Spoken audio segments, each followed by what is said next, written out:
usapin sa Universal Social Pension Bill ngayong 2024. Ano na nga po ba ang status nito? Maipapasa pa ba ito at magiging batas pa ba ito? And importante, magiging pakinabang nga po ba ito para sa ating mga Filipino senior citizen? Ang lahat ng yan ay ating pag-uusapan sa video na ito. Hold up.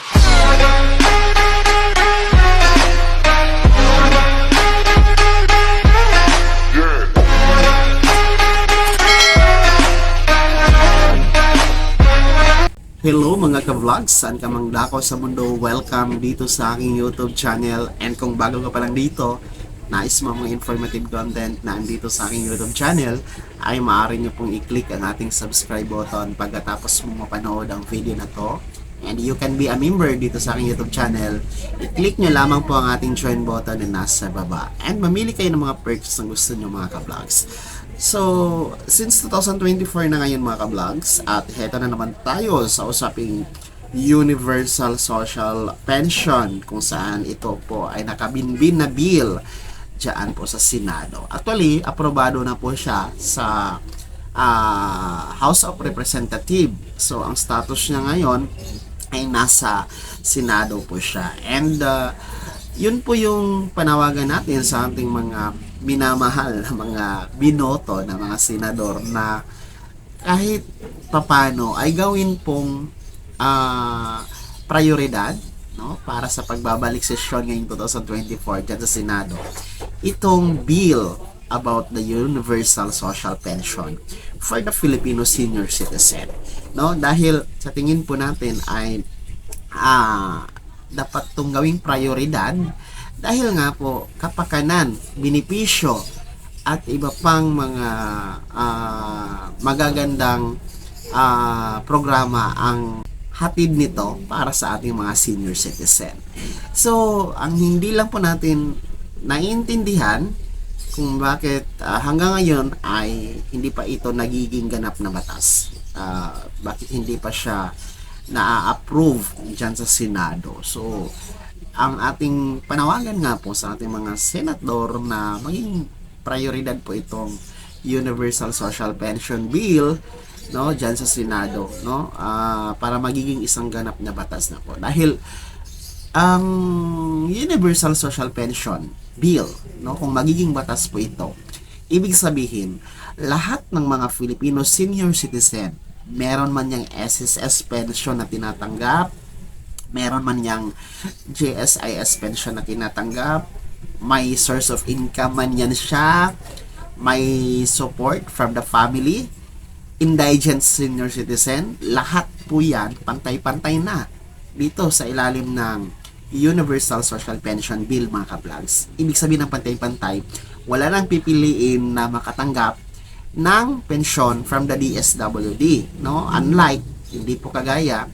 dito sa tinatawag natin na social pension ngayon na para lamang po sa mga indigent na mga senior citizen. So, ang maganda talaga dito sa Universal Social Pension Bill mga ka-vlogs ay para po talaga ito sa lahat ng mga senior citizen. Kumbaga, wala nang discrimination, wala nang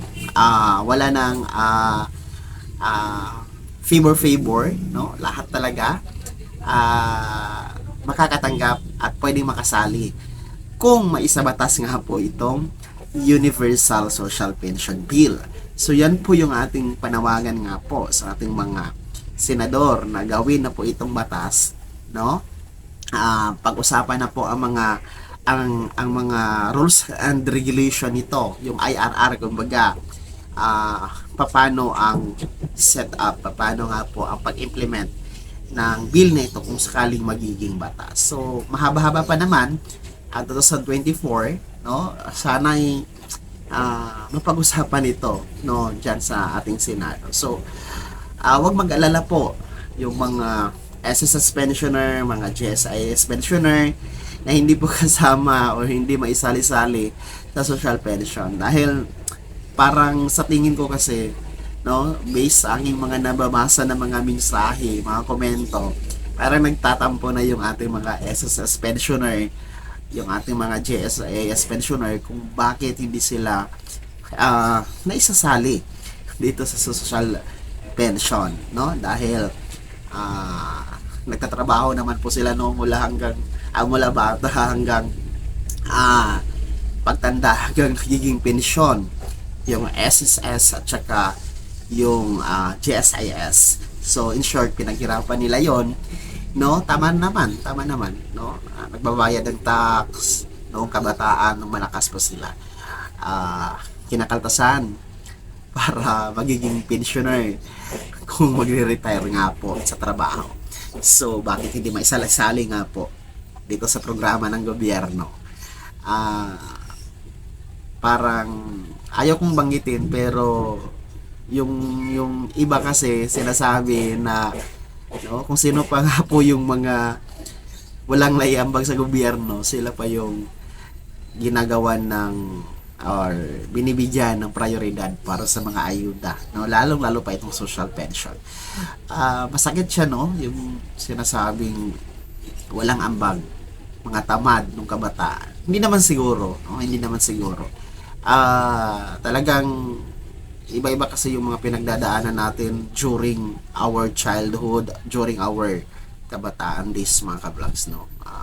For me naman, contradict naman talaga ako dun sa sinasabi ng iba ng ating mga SSS pensioners or GSIS pensioners na bakit yung mga indigent senior citizen ang binibigyan ngayon ng social pension dahil mga tamad naman ang mga yan, no? Walang ambag sa gobyerno, hindi nagbabayad ng tax. So for me naman, mali naman po yun, no? Hindi po natin alam ang mga status ng ating pamumuhay, no, sa bawat isa. May mga naghihirap din, mayroon po yung mga struggles during sa ating mga kabataan days. So retain na rin po yung mga may pension man tayo ngayon from SSS or GSIS or whatever.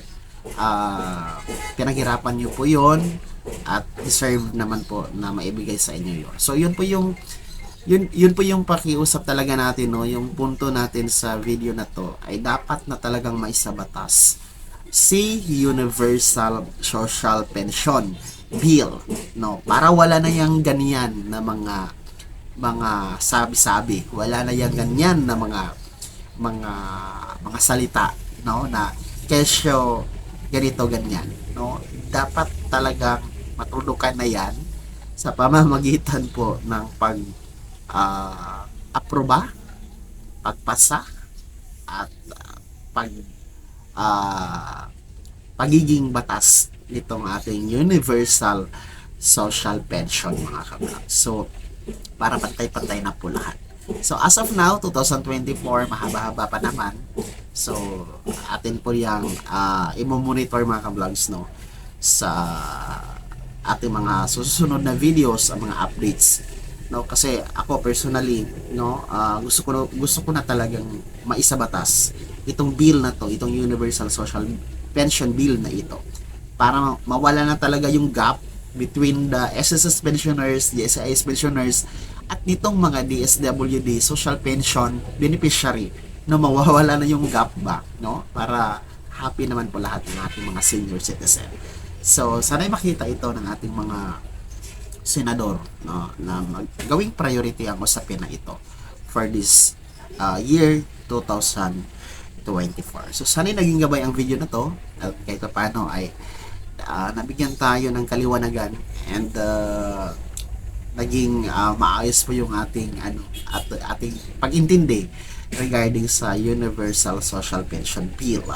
Kung hindi ka pa nakasubscribe dito sa YouTube channel, ay maaari nyo pong i-click ang ating subscribe button na nasa baba. Huwag nyo kaligtaan na i-turn on ang notification bell. Ilagay mo sa all para updated ka sa mga bagong videos na i-upload ko. And maaari mo rin i-like ang video na to. Kung meron ka pang mga katanungan, ay maaari nyo i-komento sa comment section na nasa baba. And you can follow me sa official Facebook page na nasa screen nyo. Muli po, ito si Daniel Timpawa na nagsasabing kung tunay kang kaibigan, please, pautang naman dyan. Bye-bye!